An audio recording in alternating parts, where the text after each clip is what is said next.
যখন একজন কৃপণ ধনী ব্যক্তির কাছে জাকাতের মাল উসুলকারীরা যায় অথবা কোনো গরিব মানুষ তার কাছে সাহায্য করে, এজন্য আল্লাহ সুবহানাহু ওয়া তাআলা বলেন, তুমি যেহেতু জাকাতের মাল উসুল করতে গেলে তোমার কপাল খুঁজ করেছ, পার্শ্ব দেখায়া নিষেধ করেছ, পৃষ্ঠ প্রদর্শন করে চলে গিয়েছ। অসহায় লোকেরা তোমার কাছে যখন হাত পেতেছে, কপাল খুঁজ করেছ, পার্শ্ব দেখিয়েছ, তুমি পৃষ্ঠ প্রদর্শন করে চলে গিয়েছ। সুতরাং যেই মাল আমি আল্লাহ তোমাকে দান করেছিলাম, এই মাল আমার রাস্তায় খরচ না কইরা তুমি কপাল কুচ করেছ, পার্শ্ব দেখাইছ, তুমি পৃষ্ঠ প্রদর্শন করে চলে গিয়েছ। এই মালকে জাহান্নামের উত্তপ্ত আগুনের মধ্যে গরম করার পর এই মাল দিয়ে তোমার কপালে ছেক দেওয়া হবে, দুই পার্শ্বে ছেক দেওয়া হবে, তোমার পিঠে ছেক দেওয়া হবে। বলেন নাউযুবিল্লাহ। বুখারী শরীফের মধ্যে হাদিস আসছে, আল্লাহর নবী মুহাম্মদুর রাসূলুল্লাহ সাল্লাল্লাহু আলাইহি সাল্লাম বলেছেন, যেই সমস্ত ব্যক্তিরা তাদের মাল খরচ করে না, মাল দিচ্ছেন কে? আল্লাহ তাআলা, কিন্তু মাল খরচ করে না, জাকাত তো দেই না, দান করার কোনো নামগন্ধও নাই, এই সমস্ত ব্যক্তিদের মালগুলো জাহান্নামে, এই সমস্ত ব্যক্তিদের মালগুলো কিয়ামতের দিন বিশাল ভয়ঙ্কর বিষাক্ত এক সাপের রূপ ধারণ করবে। সাপের রূপ ধারণ করার পর এটা তার গায়ের মধ্যে পেঁচাবে, পেঁচানোর পর গলার মধ্যে পেঁচানোর পর তার মুখের সামনে এইভাবে ফেনা ধরবে, ধরার পর এই সাপের জবান আল্লাহ খুলে দিবেন। এই বিষাক্ত সাপ তাকে ছুবল দিতে থাকবে আর বলতে থাকবে, হাযা মা কানাসতুম লি আনফুসিকুম, আমি হচ্ছি তোমার ওই মাল যা তুমি সঞ্চয় করে রেখেছিলে, আমি হচ্ছি তোমার ওই মাল, তোমার 1 লক্ষ টাকা জাকাত এসেছিল, এখান থেকে তুমি 2,500 টাকা জাকাত দেও নাই, আমি সেই 2,500 টাকা, বুঝলেন না? 2 লক্ষ টাকা তোমার জাকাত এসেছিল, 2 লক্ষ টাকা জাকাত এসেছিল, 2 লক্ষ টাকার জাকাত এসেছিল মাত্র 5,000 টাকা, 4 লক্ষ টাকার জাকাত এসেছিল মাত্র 10,000 টাকা, 8 লক্ষ টাকার জাকাত এসেছিল মাত্র 20,000 টাকা, আপনার 12 লক্ষ টাকার জাকাত এসেছিল মাত্র 50,000 টাকা, 24 লক্ষ টাকার জাকাত এসেছিল মাত্র 1 লাখ টাকা। 24 লক্ষ টাকা থেকে যদি তুমি 1 লাখ টাকা জাকাত দিয়ে দিতা, 23 লক্ষ টাকা তোমার রয়ে যেত।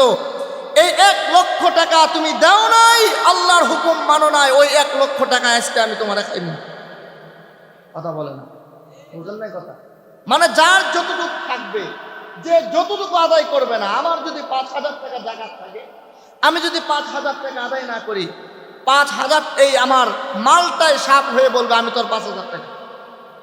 কথা বলেন না কেন? যার 1 লক্ষ টাকা জাকাত এসেছে, যারা শিল্পপতি, ভিআইপি, সিআইপি, বাংলাদেশে বড় বড় কোম্পানি, ফ্যাক্টরির মালিক, এদের জাকাত আসে লক্ষ লক্ষ টাকা, কোটি কোটি টাকা জাকাত আসে। বলেন না কেন? এখন আপনার জাকাত আসলো 2 কোটি টাকা, কত? আপনি এক মাদ্রাসায় দিলেন 1 লাখ টাকা, বা 5টা মাদ্রাসায় দিলেন 5 লাখ টাকা, আর 50,000 টাকা মনে করেন শাড়ি লুঙ্গি কিনে দিলেন, হ্যাঁ, আর 2-1টা এতিমখানায় বা একটু খাবারের আয়োজন করলেন, সব মিলাইয়া মনে করেন 1 লাখ টাকার, 1 কোটি টাকা, কি বলে 50 লাখ টাকার জাকাত দিলেন। তা আপনার টাকা তো আসছে কত? 1 কোটি টাকা বা 2 কোটি টাকা আপনার জাকাত আসছে। ধরেন 1 কোটি টাকা জাকাত আসছে, শিল্পপতি তো 1 কোটি টাকা জাকাত আসছে, 50 লাখ দিছে আর 50 লাখ দেয় নাই। এই 50 লাখ বিষাক্ত সাপের রূপ ধারণ করে তাকে পেঁচাইয়া তার মুখের সম্মুখে এসে বলবে, এই ভিআইপি, সিআইপি, আমি তোর 50 লাখ টাকা। গরিবের মাল গরিবের হাতে পৌঁছায় দাও নাই, আদায় করো নাই। আল্লাহ তোমাকে দিয়েছিল কোটি কোটি টাকার সম্পদ, কিন্তু আল্লাহ একটু দিতে বলছিল, একটু, কি একটু দিতে বলেছিল। মাত্র 24 লাখ টাকা থেকে তোমার কয় টাকা জাকাত আসছে? তুমি এটা দেও নাই। 1 লাখ টাকা থেকে মাত্র 2,500 টাকা জাকাত আসছে, এটা তুমি দেও নাই। আমি এই মাল, আমি এই 2,500, আমি সেই 10 লাখ, আমি সেই 20 লাখ, আমি সেই 70 লাখ, আমি সেই 1 কোটি টাকা আজ তোমাকে খাবো। নাউজুবিল্লাহ বলেন না কেন? ঠিক তেমনি ভাবে কোরআনে কারিমের যে আয়াত আপনাদের খেদমতে পেশ করলাম, ওই যেই পরিমাণ মাল মানুষের অধিকার, জাকাতের মাল, এটা কিন্তু গরিব মানুষের, যারা জাকাতের মাল খাওয়ার যোগ্য, এটা তাদের মাল। যেই সমস্ত ধনী ভিআইপি, সিআইপি, শিল্পপতিরা, যেই সমস্ত ধনী ব্যক্তিরা জাকাত আদায় না করে এই জাকাতের মালগুলো তাদের কাছে রেখে দেয়, তারা কোটিপতি হওয়ার পরেও তারা হচ্ছে বড় ভিক্ষুক। কথা বলেন না কেন?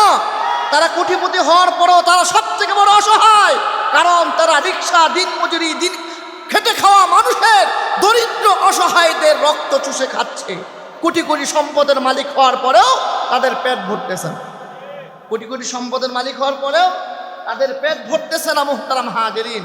এজন্য মুহতারাম ভাই, যারা কোটিপতি, ভিআইপি, সিআইপি, তাদের বিষয় তো আলাদা, কিন্তু তাদেরকে ছাড়াও আমরা কিছু স্বাভাবিক মানুষ আছি, সাধারণ মানুষ আছি, যারা স্বাভাবিকভাবে দুনিয়ার জমিনে আমরা জীবনযাপন করি। আমাদের মধ্যেও অনেকেরই জাকাত ফরজ হয়ে যায়। কথা বলেন না কেন? অনেকেরই জাকাত ফরজ হয়ে যায়। গত বছর জাকাত ফরজ বেশি হয়েছে, এবার একটু কম হবে, কারণ এবার রূপার দাম কি হয়ে গেছে? বেড়ে গেছে। বলেন না কেন? রূপার দাম কি হয়েছে? গেছে বছর 85,000 না কত টাকা হলে জাকাত চলে আসছে। এই বছর রূপার দাম এতটা বেড়েছে, এবার কমপক্ষে মনে হয় আর কি জাকাত যে আদায় করবেন অবশ্যই হিসাব করে দিবেন। 52 ভরি রূপা মূল্য কি আসে এখন বর্তমান বাজারে, মনে হয় 2.5 লাখ টাকার নিচে হবে না। তো 2.5 লাখ টাকায় ধরেন না, সমাজে হাজার হাজার মানুষ আছে যাদের কাছে 2.5 লাখ টাকা সঞ্চয় আছে। কি 3 লাখ টাকা, 5 লাখ টাকা আছে না? নাই, আছে। যার 5 লাখ টাকা আছে, আপনি মনে করবেন আল্লাহ তুমি আমাকে ভিআইপি বানাইলা না, সিআইপি বানাইলা না, মেল কারখানার মালিক বানাইলা না, কিন্তু তুমি আল্লাহ আমাকে 5 লাখ টাকার মালিক বানাইয়া আমার মতো একটা বান্দাকে জাকাতের মতো একটা ফরজ বিধান আদায় করার সুযোগ দিলা। সুবহানাল্লাহ বলে না? কি বলেন? হ্যাঁ, বুঝলেন না কথা? 2.5 লাখ টাকা হিসাব করে যদি পান আপনার অ্যাকাউন্টে, আপনার ঘরে, আপনি আল্লাহকে বলবেন আল্লাহ আমাকে তুমি ভিআইপি বানাইলে না, সিআইপি বানাইলে না, আমাকে কোনো মেলের মালিক বানাইলে না, কিচ্ছু করলা না, কিন্তু তুমি মেহেরবান আমার মতো একজন ব্যক্তিকে ফরজ বিধানটা আদায় করার মতো সম্পদ আমাকে দিছে। মাত্র আপনি লাখ টাকা, 2.5 লাখ টাকা যদি আপনার থাকে বা 3 লাখ টাকা থাকে, তাহলে 2.5, 5, 6, 7, 7,500 টাকা, 3 লক্ষ টাকা থেকে মাত্র 7,500 টাকা আপনি জাকাত দিয়ে দিবেন। জাকাতের মতো একটা ফরজ বিধান আপনার আদায় হয়ে গেল। সুবহানাল্লাহ বলেন। আর আপনার ফরজ বিধান শুধু আদায় হলো তাই না, এই 7,500 টাকা জাকাত দেওয়ার কারণে 3 লক্ষ টাকা আপনার নিরাপদ হয়ে গেল। জাকাতের মাল এটা হচ্ছে প্রস্রাবের মতো, এটা আবার যাদেরকে দিবেন তাদের জন্য না, আমার ধনী ব্যক্তিদের কাছে এটা নাপাক পায়খানার মতো। আপনার বালতি পানির মধ্যে 1 ফোঁটা প্রস্রাব দিলে এই পানি দিয়ে যেমন গোসল করবেন না, করবেন নি, ওযু করবেন, 1 বালতি পানির মধ্যে 1 ফোঁটা প্রস্রাব দিলে, ঠিক আপনার 1 লক্ষ টাকার মধ্যে 2,500 টাকা এমন। কথা বুঝেন নাই? 3 লক্ষ টাকার মধ্যে 7,500 টাকা এমন। যখন আপনি এটাকে আলাদা করে ফেললেন, আপনার মালটা পুত পবিত্র হয়ে গেল। সুবহানাল্লাহ বলেন। সব থেকে বড় কথা হলো আল্লাহর নবী মুহাম্মদ রাসূলুল্লাহ সাল্লাল্লাহু আলাইহি ওয়াসাল্লাম সাহাবায়ে কিরামদেরকে বলেছেন, যখন কোনো বান্দা জাকাতের মাল আদায় করে দেয়, তখন তার বাকি মালটা সংরক্ষণ দায়িত্ব আল্লাহ তাআলা জিম্মায় চলে যায়, আল্লাহ তাআলা নিয়ে নেন। যখন একজন ব্যক্তি হিসাব করে মাল আদায় করে দিবে, 3 লাখ টাকা, 7,500 টাকা মাল দিয়ে দিবে, 3 লাখ টাকার মুহাফিজ স্বয়ং আল্লাহ তাআলা নিজে হয়ে যান। সুবহানাল্লাহ বলেন। 3 লাখ টাকার মুহাফিজ কে হয়ে যান? আল্লাহ তাআলা স্বয়ং নিজেই হয়ে যান।